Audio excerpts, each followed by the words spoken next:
亲爱的贵宾们，今天呢，我们也非常荣幸的邀请到了一位特别的嘉宾。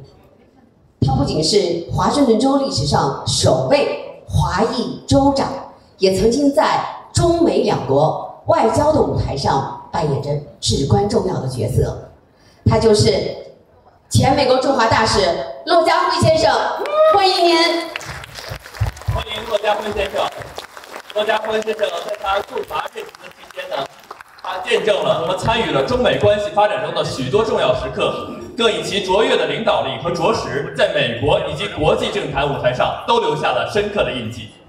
是的，骆家辉先生始终关注着中美两国的动态发展，对于未来的走向有着独到而且深刻的见解。今天，骆家辉先生将与我们分享他的智慧与洞见，围绕一个全球瞩目的议题，为我们带来一场意义非凡的主题演讲。谢谢。那接下来让我们掌声有请我们的嘉宾贝尔维尤前市长、市议员李瑞林先生为我们致辞，并介绍前华盛顿州州长、前美国驻华大使骆家辉先生。欢迎李市长，谢谢您到来，也敬请聆听骆家辉先生的主题演讲《特朗普第二任期期间的中美关系》，请您关注。谢谢李市长。谢谢各位，很好的机会让我介绍我们的 keynote speaker。On behalf of Seattle Chinese Radio, I'm privileged to introduce tonight's distinguished keynote speaker, none other than our former Washington State Governor, Gary Locke. Gary has dedicated his life to public service after getting his law degree from Boston University. He served in the Washington State Legislature as state representative and as the King County executive before he was elected the first Chinese-American governor in the United States. How about that? In the United States history, come ahead. He was then appointed by President Obama to be the U.S. Secretary of Commerce, followed by appointment as the first Chinese-American ambassador to China. Another first.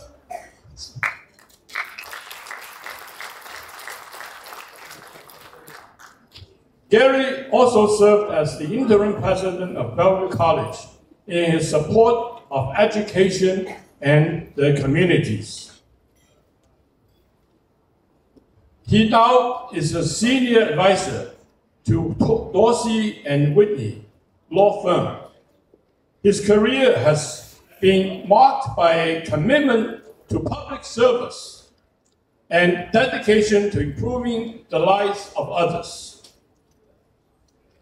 I look forward to Gary Locke in telling us and giving us his insight on the current U.S.-China relations, which has great impact to the country and to the world. So now let's give our governor, former governor of Washington State, Gary Locke, a big hand, big welcome. Thank you. And make sure, keep quiet and pay attention. Thank you. Thanks a lot, Conrad. My congratulations to Xiaoyun Xu for 13 years of, or 12 plus 1 years of outstanding service to the Chinese community. Seattle, or Chinese Radio Seattle, does more than just provide a radio show. You inform the community through your radio station, but also through your website, mobile apps, and your printed newspaper. Xiaoyun Xu asked me to talk about U.S.-China relations under President Trump. What is President Trump doing in terms of U.S.-China relations? That was my assignment. But we're here today under very remarkable times. Remarkable because the growth of the Chinese and the Asian American community in our region in the last 20 years has just been faster and stronger than any other group. 17% of the population of Seattle is Asian American, 5% Chinese. In Bellevue, the Asian population is 40%, twice what it was in the year 2000, and 25% of the population in Bellevue is of Chinese ancestry. Our Chinese and Asian populations have excelled and hold high positions in technology, business, science, academia, and government. As Conrad said, I was the first Asian American governor on the mainland, the first Chinese American governor in U.S. history. But we also have many Asian American elected officials, Bob Hasegawa, Janice, and of course, Bruce Harrell. Bruce Harrell is part Asian American. His mom was Japanese. Yet the Asian community, and especially ethnic Chinese, have been targets of violence here in Seattle's Chinatown and all across the United States. And it really began during COVID, when the president blamed China and the Chinese people for COVID. Let me just stop a minute and talk about Chinatown. We all know that Chinatown has not been a safe place to go to. We all know that there's a lot of crime, drug dealing, homeless who beg and pander and disrupt and really accost the people of Chinatown and the visitors, especially our senior citizens. Thanks to Mayor Bruce Harrell, Seattle Police Department and the Human Service agencies are finally doing something about it, and Chinatown is better than it has been before. Thank you, Mayor Bruce Harrell. But you know, sadly throughout America, ethnic Chinese are targets of laws and policies based on the belief that we are not true and loyal Americans.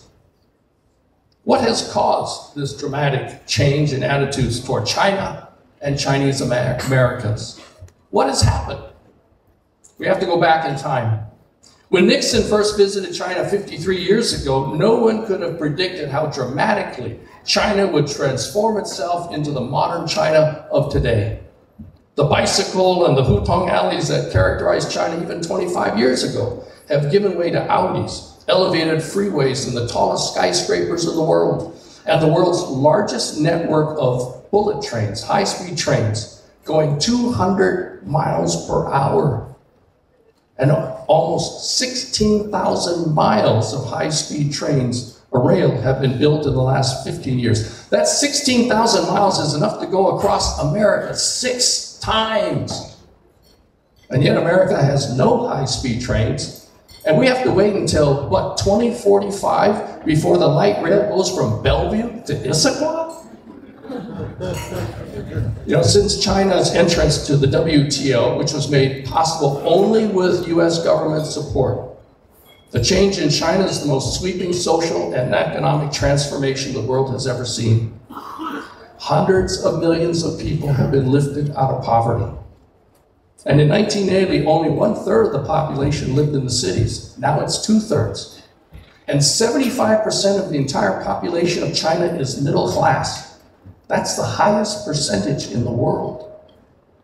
When Nixon first went to China, our two-way trade was less than $100 million a year, and only a handful of American jobs depended on trade with China. Today, $1.5 billion of goods and services flow between China and the United States every single day. So China is America's largest export destination outside of North America, and China's export to America are more than all of the exports to Europe combined. More than 2.5 million jobs in the United States depend on trade with China. So people in both countries have benefited from this very deep and ever-increasing integration.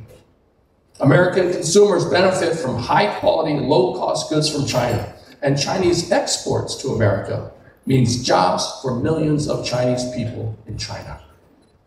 So it's against this backdrop that we find ourselves in a trade war and policies aimed at reversing China's economic and technological growth and its influence around the world. But Trump's trade war is not just with China, but it's with the entire world. He feels that all countries export too much to America, and too much manufacturing has left the United States. And many of Trump's key advisors in the White House and even members of Congress want to choke China's economy so it doesn't have the money to support its military. They also want to stifle China's influence around the world because they see China's progress as a threat to America's technological, economic, and military superiority. But in a trade war, there are no winners, only losers, the workers and the consumers on both sides. Just a few months ago, Trump threatened tariffs of 145% against all Chinese goods coming into America, in addition to what he had already imposed in his first term. China retaliated with 125% tariffs on American goods going into China. But during the current truce, there's a temporary truce, Trump lowered the tariffs against China to 30%, and China lowered its tariffs against US goods to 10%. But all this is just temporary. Contrary to what President Trump says, the tariffs are not paid for by Beijing or other countries. They are paid for by the American consumer. Tariffs are taxes paid at the port by the company or the person that ordered the item before they can even pick it up. So Costco, Target, Walmart, Home Depot, Nordstrom, Vietwa, Uwajimaya, they're the ones who pay the taxes before they can receive the goods, before they can sell it to you. So if Costco has to pay 145% tariff on something from China that cost it $100, Costco now has to pay $245. And under the temporary truce, the 30% tariff means that Costco has to pay a total of $135 for that item. So what is Costco going to do? It's going to pass that extra cost on to you and me. In fact, several financial institutions, business newspapers, conservative, pro-Republican economic groups have said that under Trump's first 4 years in office, the tariffs that he put in place, which are still in place now, cost every American household $800 more per year. And it will cost American families even more with these new tariffs, whether it's 145% or 30%. Trump, of course, has now imposed tariffs on at least 10% on all products from the rest of the world, with products coming from Japan or Korea at 25 or 50%. Automobiles, foreign automobiles, will have a tax of 25%. So they will cost 25% more if you buy an Audi, a Mercedes, any other type of car. Steel coming into the United States has to pay 50% more. But the Trump White House is going beyond tariffs against China. It has expanded the list of items from China. It has expanded the list of things that cannot be exported or sold to China, especially machinery, technology, and software used to make semiconductors that might possibly be used by the Chinese military. And just the other month, the Trump administration announced that no more students from China can come to the US in our universities to study. That was reversed, but only temporarily during this current truce. The White House, with the support of Republicans in the Congress, is resuming what they call the China Initiative. They actually call it the China Initiative, which presumes that all ethnic Chinese science professors and researchers at American colleges and universities are passing sensitive, secret information to Beijing, and therefore all of these professors must be investigated by the FBI. And Trump has ruled that babies born in the United States cannot automatically be a US citizen unless the parents are US citizens or permanent residents. And that would affect not just babies of the illegal immigrants or the undocumented immigrants, but also the babies born from people working here from China or studying here from China.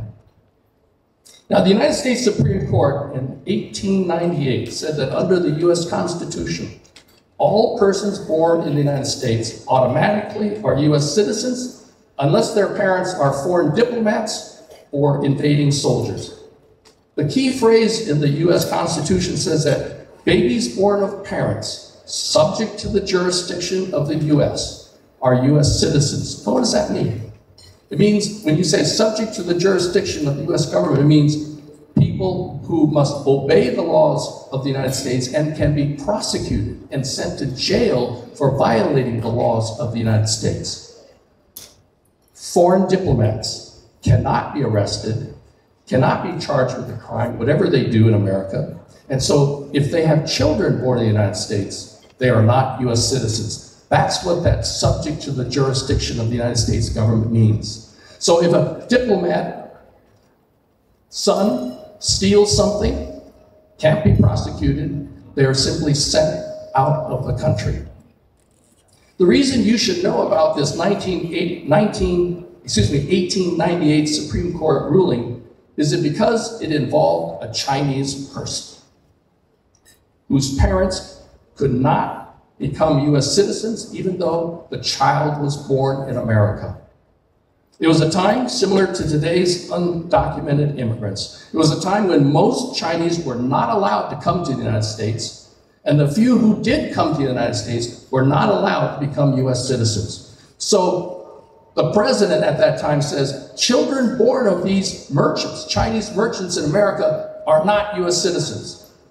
But the U.S. Supreme Court said, no.